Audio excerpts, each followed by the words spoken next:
রাস্তা দিয়ে হাঁটতেছিলাম, হঠাৎ চোখ যায় এই মানুষগুলার কাছে।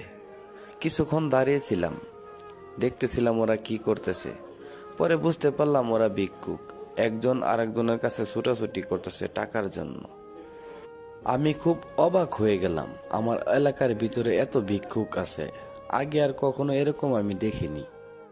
আমি প্রায় 10-15 মিনিট দাঁড়িয়েছিলাম, দেখতেছিলাম আর ভাবতেছিলাম আমি যদি ওনাদের জন্য কিছু করতে পারতাম তাহলে মনে অনেক শান্তি পাইতাম। কিন্তু আমার জন্য দুঃখের বিষয়, আমি ওনাদের জন্য কিছুই করতে পারলাম না। হে আল্লাহ, তুমি আমাকে সামর্থ্য দাও, এই গরিব মানুষগুলোর পাশে যেন আমি দাঁড়াইতে পারি। আমার আর কিছু বলার নাই। ভালো থাকবেন সবাই, সুস্থ থাকবেন।